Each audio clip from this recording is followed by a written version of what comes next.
I would now like to call up the distinguished panelists we have here today, Ambassador de Cotte, Ambassador Heusgen, and General Jones. Please join me on the stage.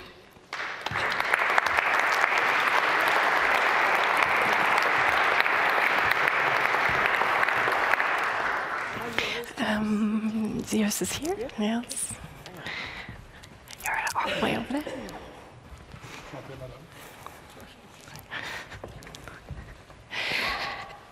And let's maybe start with that very big question that everybody here in the audience has considered and answered to. Is the decline of the West inevitable? And of course, feel free to say that there is no decline of the West, despite all the punditry that we've seen up on the screen here. Anne-Marie de Cotte, let's maybe start with you. Thank you very much. I think it's difficult not to acknowledge that the West, meaning the multilateralism and liberal order, is not going through a deep crisis.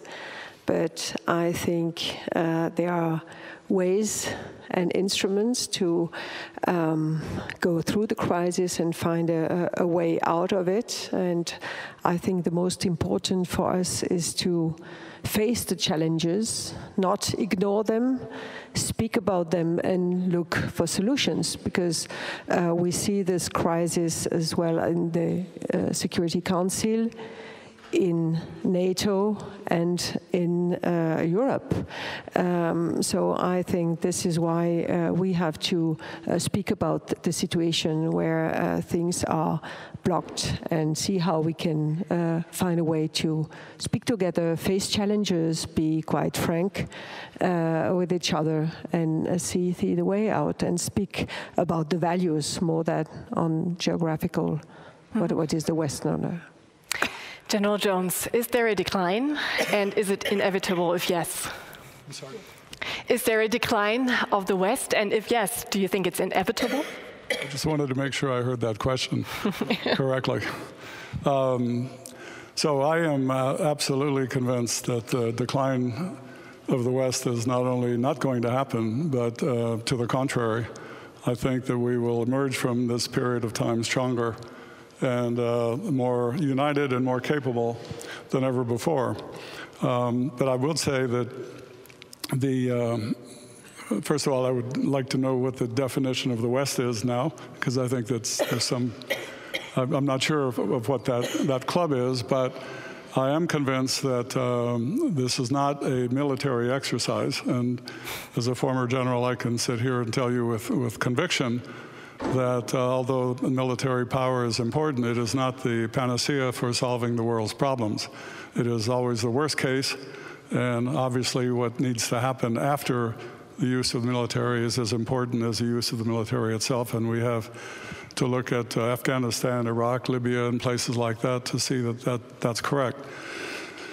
So the challenge is, in my view, is whether we are retreating from a multilateral world back to a bipolar world, where the US and China are the two bookends and everybody else is somewhere in the middle and has to make some very difficult decisions. Or are we going to continue to discuss inevitability, which I take strong exception to, and look for ways in which we can reform our institutions so that they're more effective. These are, after all, institutions that were created largely during the Cold War with Cold War rules. We certainly have to become more embracing of multicultural, multilateral participation.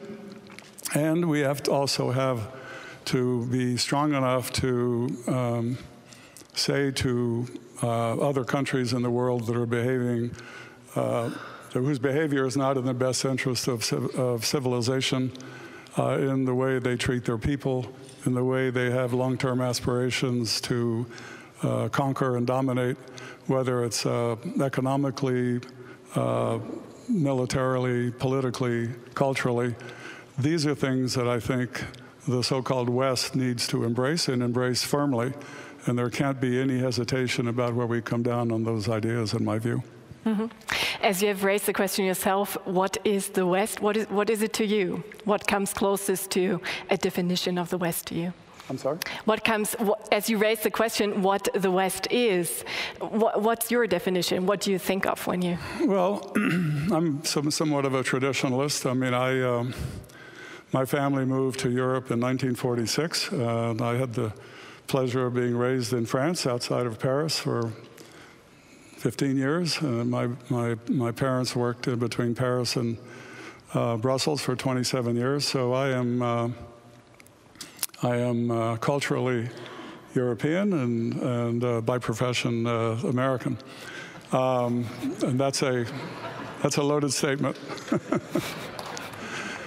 But I'm a traditionalist here. But you know, for many years in my senior days as an American military man and as national security advisor, working with Jean-David Lavitte, who was my counterpart, and Christoph Heusgen, we had, I think, a collective aspiration that in the early part of the 21st century that Russia was going to be within the Euro-Atlantic arc.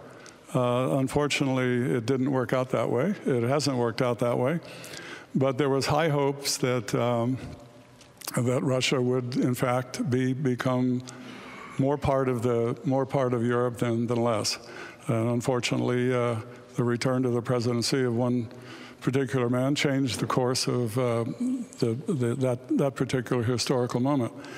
But I do think that the Western values, which I don't hear much about anymore, what are our values? What is it that's important to us? It can't just be about trade.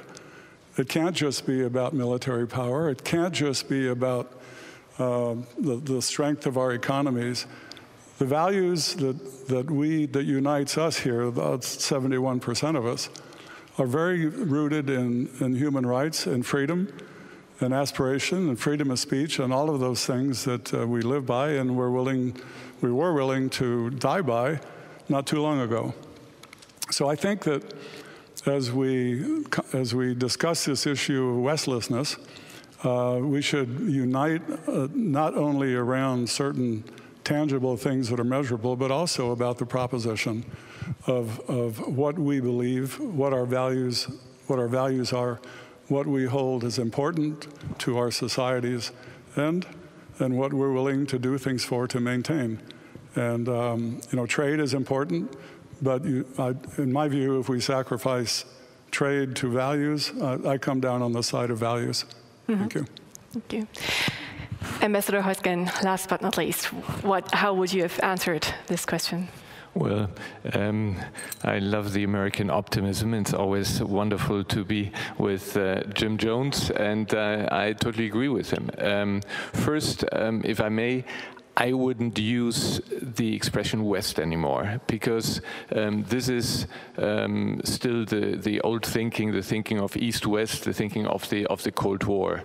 What we have to talk about today is, I think that Mr. Bunde came to this at the end of his presentation, and what Jim Jones just said, we have to talk about the substance. And the substance, I can only agree what Jim said. But going back, actually, to use this expression West is even damaging.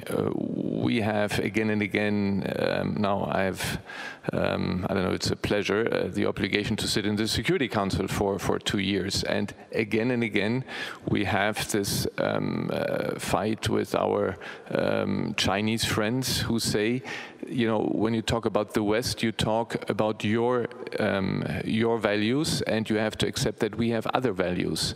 And therefore, again and again, you know, I go back to the roots, which is the Charter of the United Nations, and which is the Universal Declaration of Human Rights.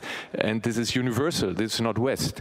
And I think we have to get this message across and explain to those who believe that no, there are different values. There is one universal set of values, which which is enshrined in the Universal Declaration of Human Rights. And what does it mean in practice? As Jim said, not only trade, but what we stand for: human rights, democracy, free media, free expression.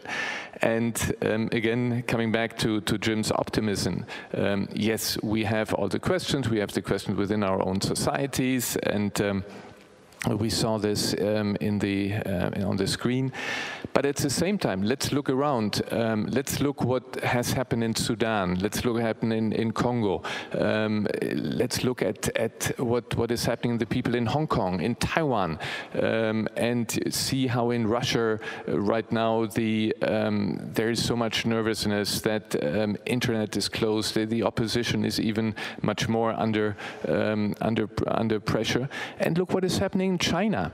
In China, I think we witness right now that the system, the way it is concentrated just on the party and just there is this one line and it's all on, doesn't work, because you need checks and balances. The fact that this Dr. Lee was not allowed to come out with his findings because it didn't fit to what the central party means shows the weakness of the system. You have to have this liberal order. You have to have a system where you have checks and balances, an independent health system, independent judiciary, independent parties, and this is the only way that works, I think, for the future. And again, we have to do it better. We have to reform the organization so that they can actually then come up with results. Mm-hmm. Thank you. And before we maybe go through a few regions and see how the decline of, if I may still use this term for practical reasons throughout the discussion, the decline of the West, I've got a question from the audience, and it comes from Alphonse Mais, who's with the Bundeswehr. He's the Chief of Staff, and he asks, what future scenarios in a post-Western world, if you will, do you see, and what proposals would you have how the West should address those scenarios? Let's maybe start with you. What are post-Western scenarios? I'm sorry. He's asking for future scenarios in a possible post-Western world. I'm not one who agrees that there is a post-Western world.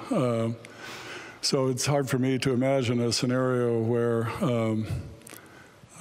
I think there is a different. Well, but as a military, you're habitual to thinking in worst-case scenarios. There is a different world, but it can be and should be a more inclusive world.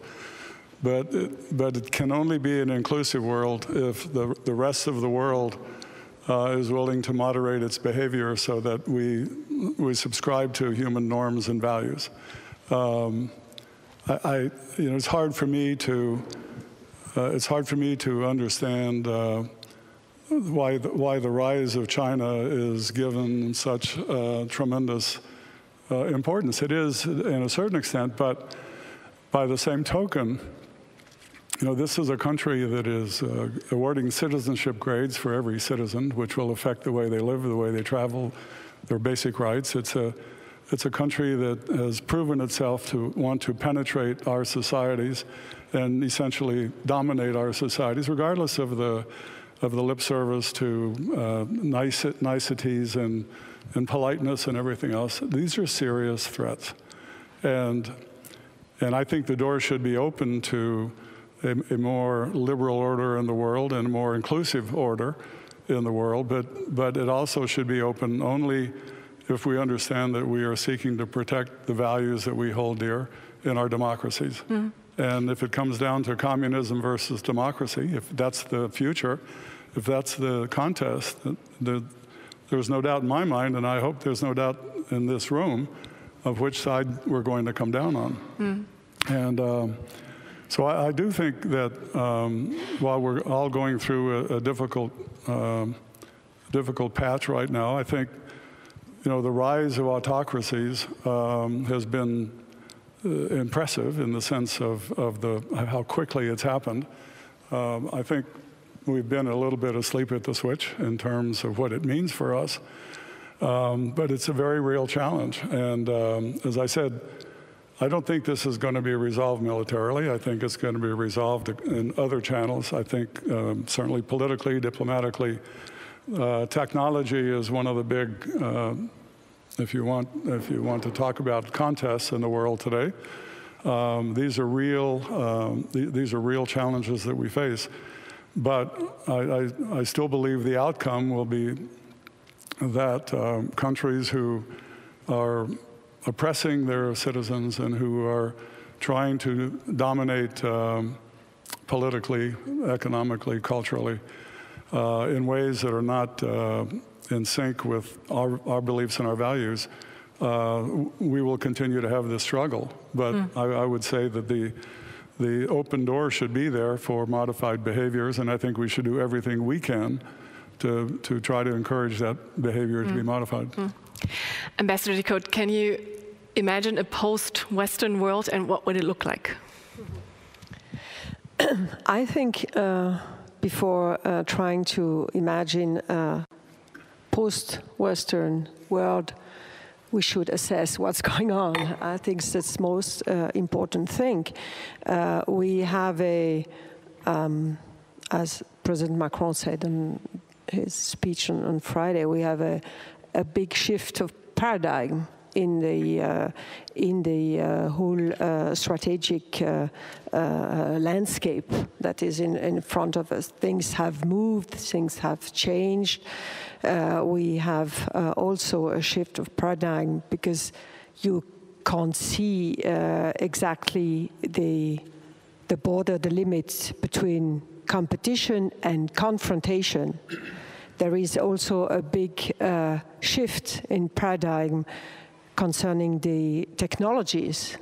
And this is a situation that we have to assess. The world has changed profoundly. It's not anymore the world we have known after a Second World War, and not even the world how it has become after the Mauerfall and since the 90s. So I think this is the first thing we have to do, to look at it and see exactly what is going on, see what is changing, what are our instruments to face these new challenges. And I think we Europeans, we have definitely something to do, which is to see what is going to happen for us. And we should not just be observers, but we have to be actors, and we have to be at the table and speak about our interest, not only security interest, but our interest for the future. And we have to be strong and more united to do that, and try to face all together these challenges and find a specific way for Europe to have its place in these. I don't know if it's correct to speak about a post-Western world. I think we should not, as I said before, speak about on geographical terms, but more what is the content and the values, as Jim Jones said. I think this is more important. What makes the West, and what do we believe in? What do we want for us and for the future generations? And I think we have a lot to say on it, and we should be more assertive and stronger to be able to impose our voice on this. Those are very good cues, being unified, being active in the world. Because I'd like to break it down maybe to one region, just to see what the decline of the West, or the liberal order, and also the unity, particularly in the transatlantic relationship, has done. And that, of course, is the Middle East, which has always stood for the ambition, but also the very negative side of what the rest of the world regards as the downsides of the West. It has stood for hegemonic ambition, for double standards, for military adventurism, just as well. And now it increasingly stands for the powerlessness of Western countries, if we want to call them that. Ambassador Heusgen, what should be Western policy goals in the Middle East, and how do you view the recent events? Because we've had a very rough start into the year, both in the transatlantic axis and in the region. Yes, I can only repeat what Jim earlier said. You will not be able to resolve this by military means. You may need, in crisis, military instruments, but you cannot resolve crisis by military means. So we are now, you refer to the relations to Iran, you refer to what is happening in Syria, what is happening in Yemen. There is no easy way out with regard to Iran. We can only, as Europeans or those who were part of, it's too bad Helga Schmidt is not here because she was the architect of the JCPOA, of the Iran nuclear agreement.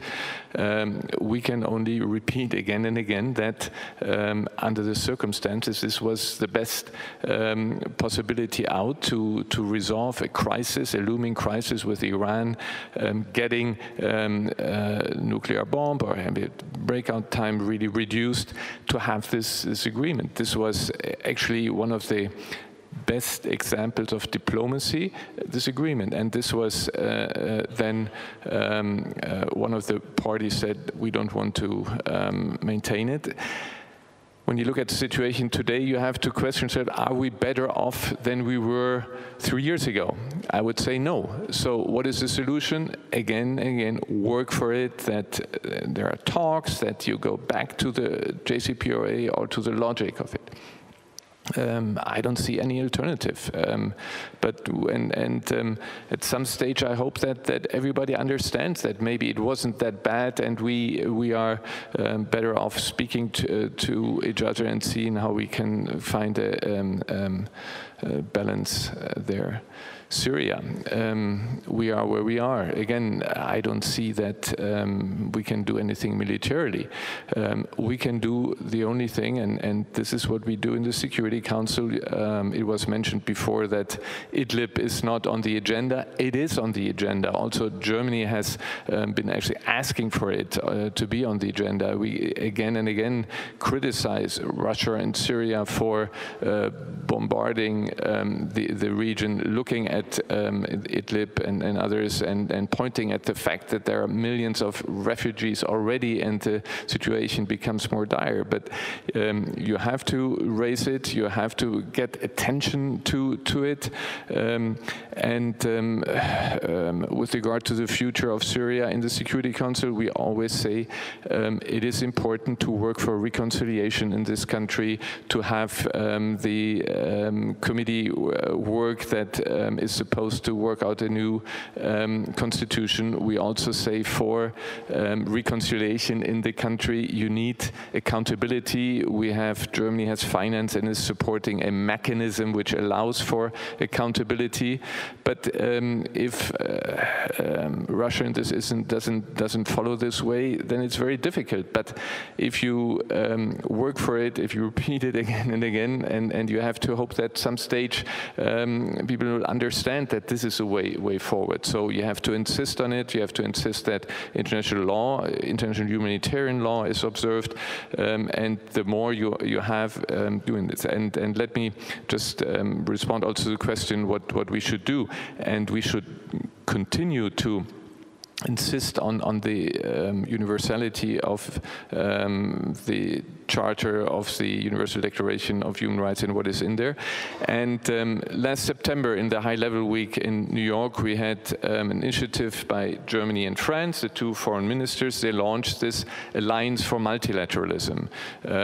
And within a few days even, we had more than 50 foreign ministers join, and you could really see the will, the desire of many countries, and this was not Europe, Western-centric, but they were from all continents countries, to see, yes, let's work for it, that the international rules-based order that prevails, that those rules that we have agreed upon are actually also observed. Because if it's not, I didn't see the book of Kagan on the list. No, we go back to the jungle, and I think this is what nobody wants. Mm-hmm.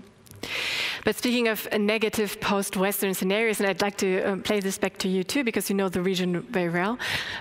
We now see Russia stepping in as the new power broker in the region, or one of the new power brokers in the region.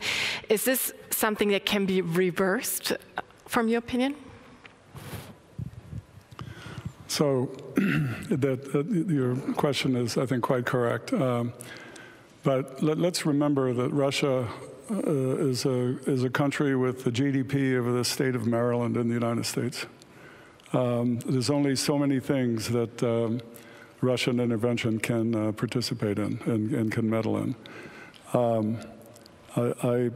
The reason that Russia is where it is today is largely because of some failed policies on the part of my country and with regard to the Middle East. And that opened the door for that kind of intervention. So, you know, I think that we should recognize that Russia is going to be a disruptive force for as long as perhaps Vladimir Putin is in power. Whatever we're for, he's going to be against. And that's just, unfortunately, the way it is. And I think I can speak for Christoph and the other national security advisors of the early part of the century, when we really had hopes that it was going to turn a different way. And there's a lot of evidence that it could have, but it didn't. So, so the question is, what do we do about it? And what do we do about Russian interference in the domestic affairs of European countries and in the United States? We obviously have a lot of work to do with regard to regulating technology internationally, because, you know, unlike the nuclear world, there are no international protocols, and we need to do that and define what's acceptable behavior and what is not.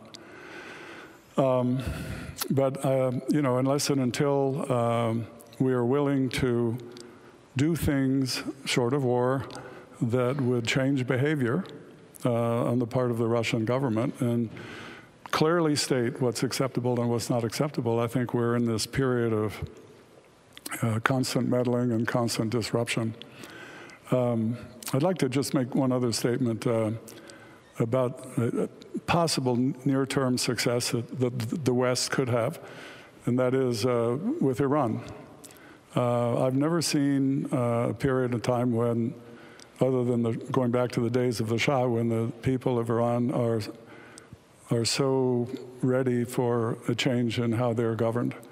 And I do think that if we as concerned, if we believe that the region and in fact the world would be better without a regime that sponsors terrorism in various parts of the world and is disruptive to kind of the good order of the world in many ways, we could do things to hasten that eventuality. Again, short of war, I think the people of Iran will eventually figure out what they need to do for themselves and hopefully usher in a period of democracy and freedom that they so richly deserve and they've been waiting for such a long time. That, to me, is not a long-term problem. To me, it's possibly a much shorter term than we believe. So I think there are things that we can unite around that allow us to use our strength, our technology, our wealth, our sovereign wealth.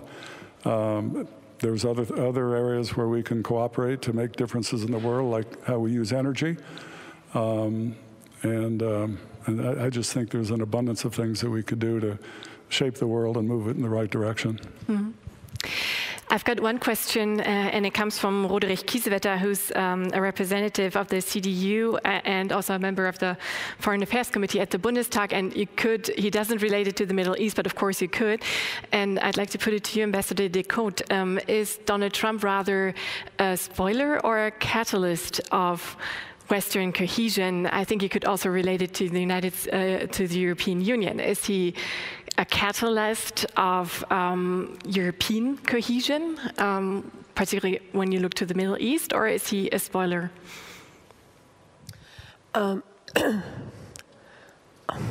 I would not allow myself to respond to the question and give just such an assessment on President Trump, but I think we have to look at reality, and as I already said, and we have definitely to listen to what President Trump is saying to us, to Europeans. And he's been saying for 2 years that we Europeans have to do more and take a bigger part in our security and defense. And we think we should listen to him and take him seriously and look at what it means.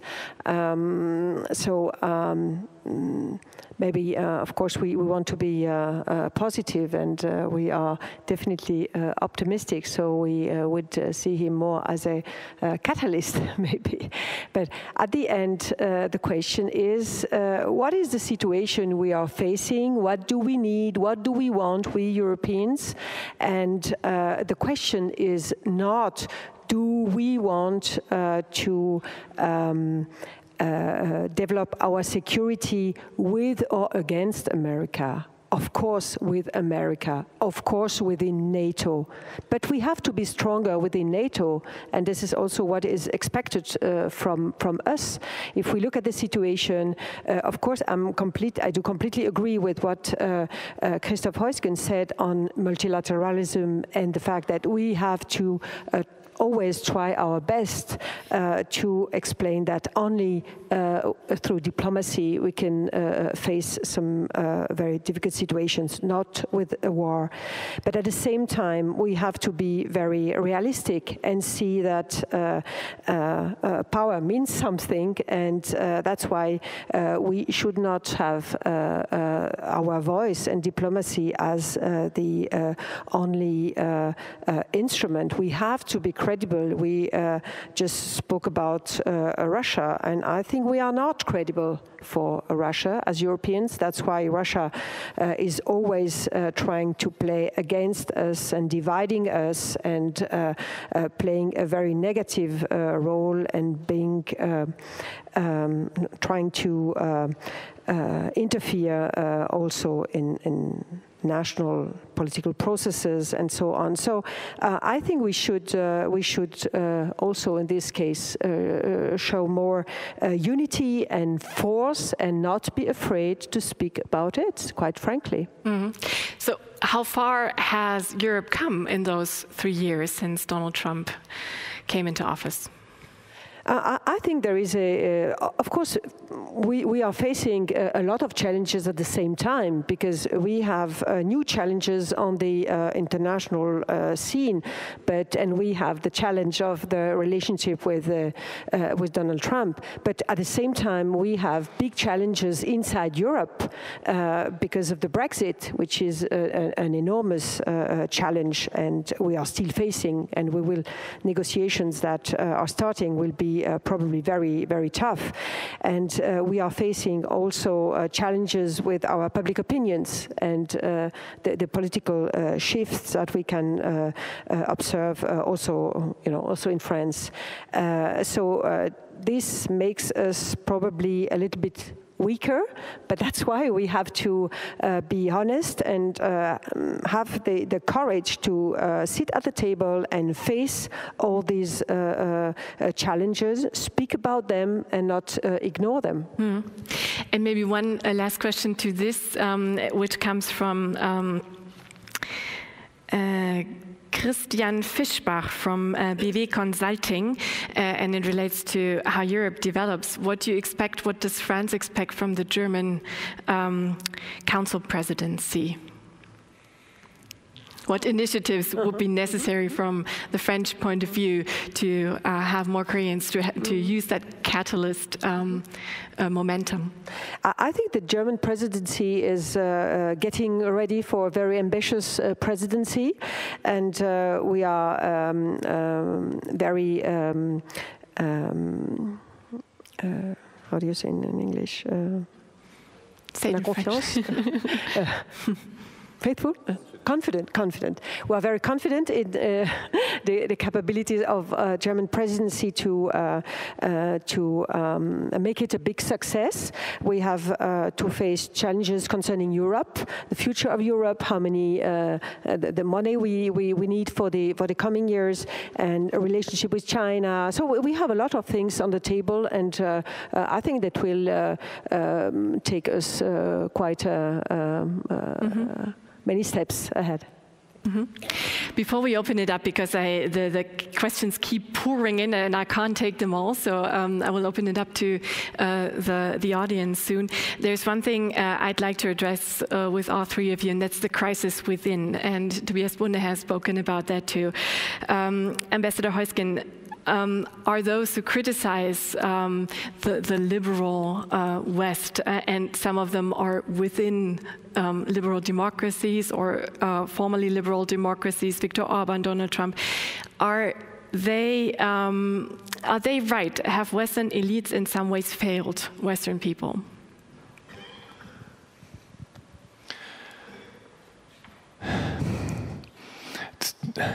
What elites? I think we have to see that the form of democracy that we have in our countries, in Europe, in the US, that they function, that the structures are so that decisions can be taken.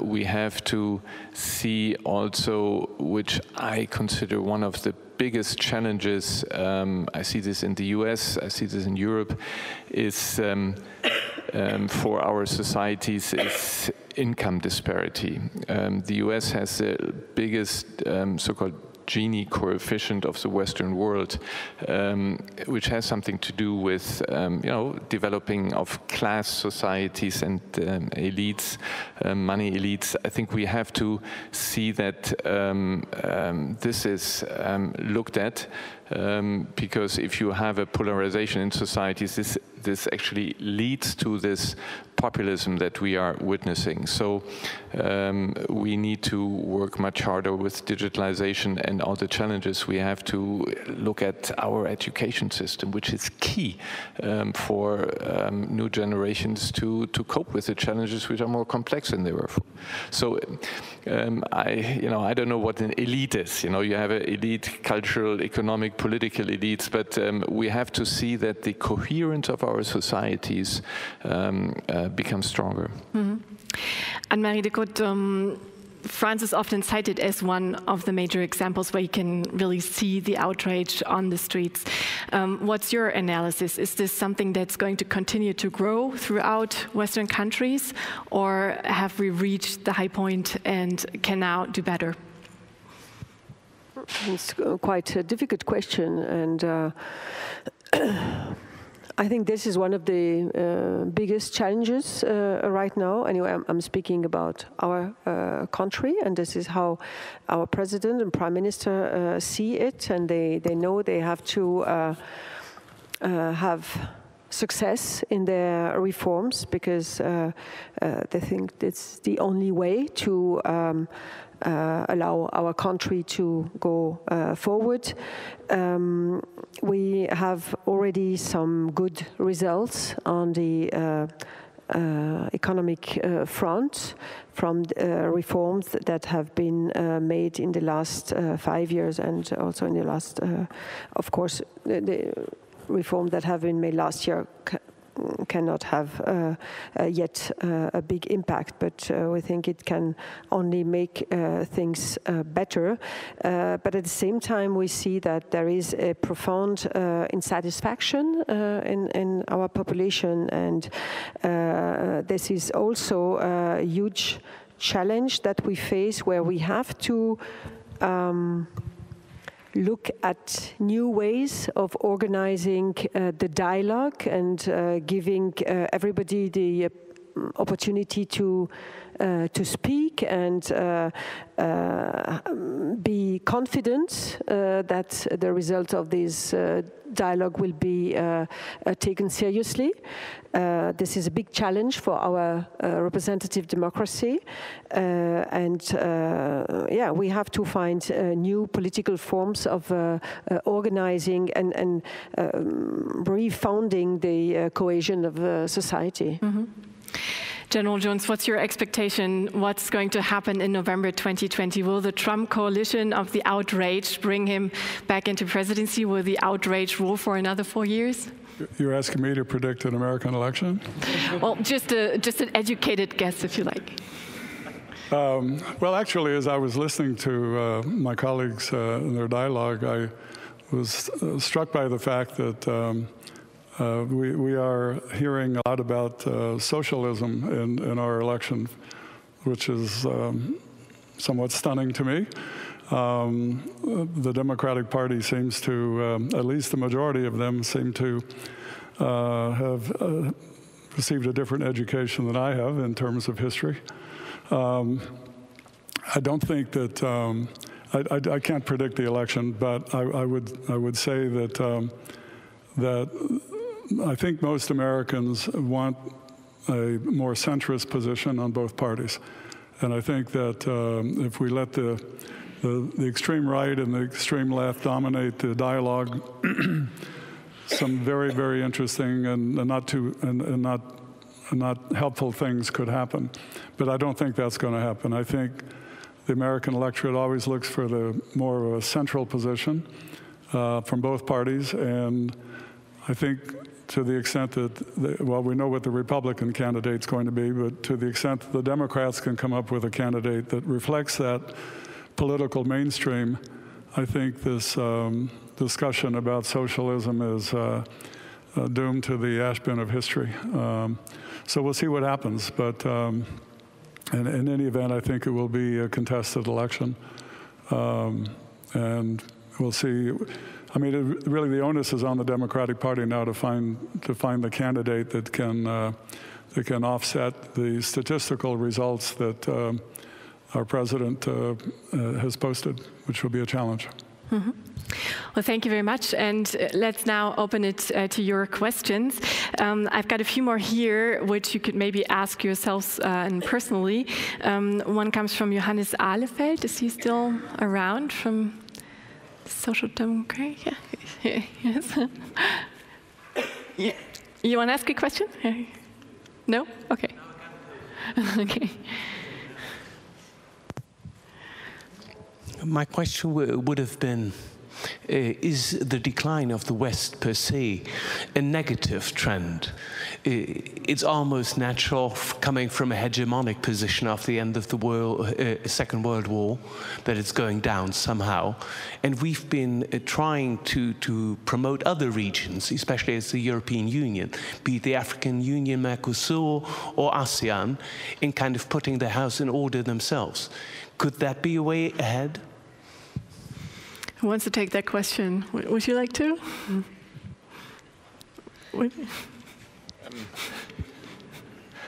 Well, you know, I don't agree with the concept, and therefore I don't agree with the question. So I think we are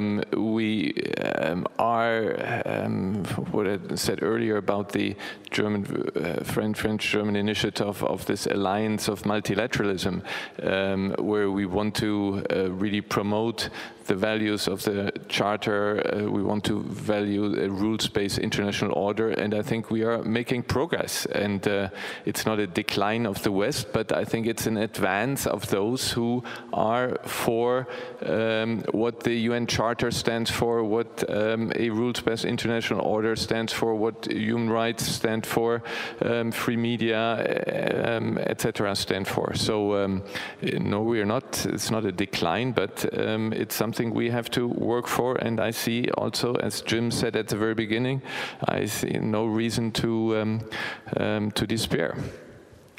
And I think Cornelius Adwa. Thank you very much. Anna, you asked for face-to-face communication. I'm happy to engage in this. I'm Cornelius Adebar, a political analyst based here in Berlin. My question is about the elephant in the room, which is ultimately the US election, the presidential election in November. Because it seems to me that you asked about scenarios beforehand. In the video that we saw at the beginning, the question was posed, what is the vision that the United States and the European Union have for the next 20 years? As if there was a dialogue going on between the United States and Europe about this. There is no dialogue because the United States, under the current administration, has already given a response. It's America first, MAGA, and all that, which is difficult because it not only leaves out the Europeans as one of the allies, not the only allies, but also because it's not based on whatever you describe as the concept of the West. It's not about a community, but it's about one country, and that's difficult to reconcile. So my question, my assumption I'm giving you is that we cannot have this discussion during 2020. Is that true? Do you share that assumption, the discussion about what does the West want over the next 20 years? And we can only have it after November 3rd if there is a different president. Mm-hmm. Do you agree or do you not agree? Thank you. Ambassador de Cote, is it not worth talking about this at all right now because we have to wait until November 3rd? No, definitely not. Again, the question is not pro or contra, or for or against President Trump. Or I think there is a larger debate and bigger challenges that we face, and we should not think we have to wait until the next American elections to find solutions. I think definitely not. And if what we believe is multilateralism and the values that we share, which is not an idea of a geographical idea of the West, but focusing on the content, then we have a lot of work to do, even in Europe. And I think this is we cannot just we don't have to wait until the next American elections. Of course, it's a very important parameter. Of course, it can change a lot, but. Mr. Trump may be re-elected, and we should not wait until the end of the year to work on it. And we have many challenges that we face right now. We have the Brexit. We have a lot of things that we have to do, and we have to speak about, we Europeans, and also with other actors in the world. If I may, America first. I think for all of us on the podium here, in our diplomatic careers, we always said we have to work for the interest of our countries. We don't say Germany first, but of course, or France first, but it's our interest. And our interest is to cooperate with other countries, because otherwise you don't achieve the objectives that you want. So what does America first mean? America first means, for instance, again, coming back to my work in New York, means to see to it that the North Korea sanctions work. And you cannot imagine how interested our American friends are that with regard to North Korea, the UN Security Council resolutions with regard to the sanctions on North Korea work. We are the closest partners in New York, seeing to it that these sanctions work. So there is a commonality, and this is what, as you said, we have to see. We are communalities where we have to work together, and what we try to also explain also to this administration is, what works in one place, why don't you think that it couldn't work in the other place? So why don't you see also for your own credibility, if you insist on the rule of law of international treaties in one respect, why don't you think it's also a good idea to do this in other areas, like, for instance, the JCPOA on Iran or other issues? Mm-hmm. And here's an interesting question who comes from Inga Trautig from the King's College, who asks for the role of non-state actors in shaping a Western and post-Western world. Would you maybe like to take that? The role of non-state actors like terrorist group in shaping the world. Well, the role of non-state actors has been evident for some time. It is one of among the family of threats. It's certainly one that has to be dealt with. You know, we have seen definitive action on the part of the United States with regard to those who were leading the non-state actors, the terrorists and the like. So I think it's something that we have to pay attention to. I worry about Iran's role in supporting so-called non-state actors in different parts of the world, and I think we should all be concerned about it. So, are there any more questions? You don't know, you are slackers. You like to, okay, yes, please. Oliver Wieg from ICC Germany.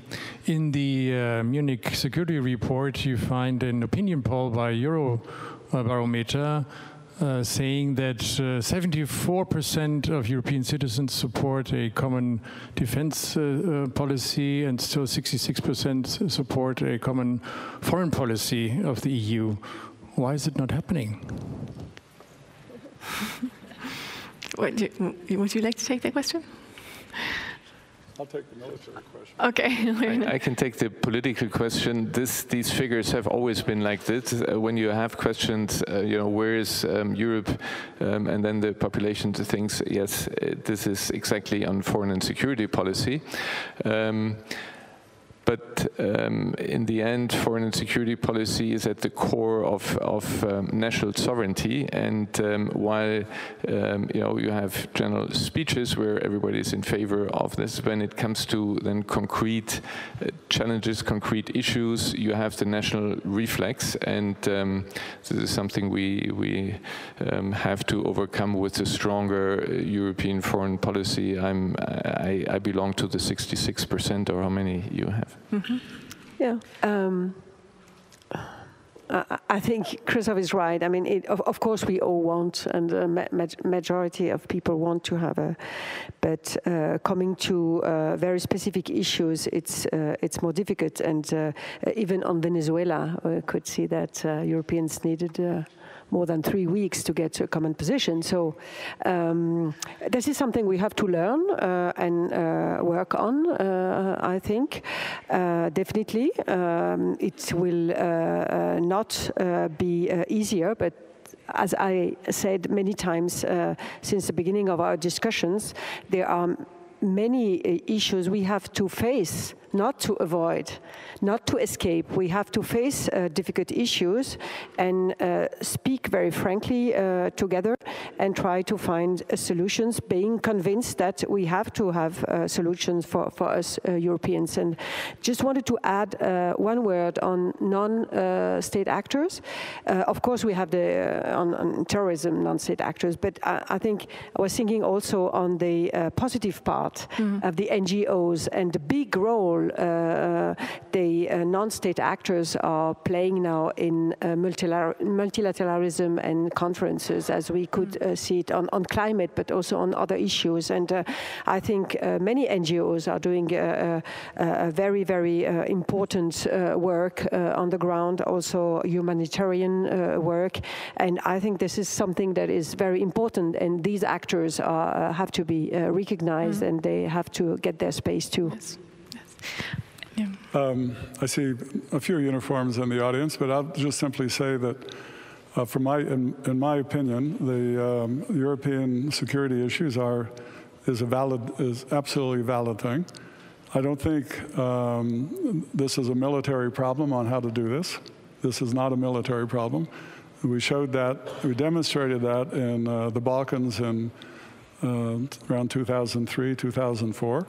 How you can go from one to the other without duplicating investments in both. So I think it is quintessentially a political problem, but from the military perspective, it is one that has a solution. It's just a question of finding the political solution. Mm-hmm. And maybe last question, also because it says it links back to the very beginning of the debate, and it's a question to you, Ambassador Heusgen. if not West, how would you call the community of like-minded states that share common principles like human rights and the rule of law? And as a journalist, I would like to add it has to be catchy because it won't catch on otherwise. And you expect me right now to come up with a new... Well, it would be quite an achievement. Well, I have to pass. Let me think a week about this. No, Okay. I think, again, the idea behind this is enshrined in the Alliance for Multilateralism. But we learned from another study, I don't know, it was done by the Munich Security Conference or by the Kerber Foundation, that in Germany, I think 70% don't know what multilateralism is. So you have to find something catchy and what people understand. Maybe next year in the report, the Munich Security Conference replaces Westlessness with something which is even more catchy. Mm-hmm. Any suggestions from the two of you? Good luck to the Munich Security. Right, we can collect more suggestions for an alternate term for the West via the app and then play it back to Tobias Bunde and his team so they can put it in next year's report. Thank you all very much for being here, and please stick around for the reception. I was told there will be a full and warm Bavarian lunch, so you can get ready for the conference, getting used to the food served in Munich. Have a good week and discuss some more.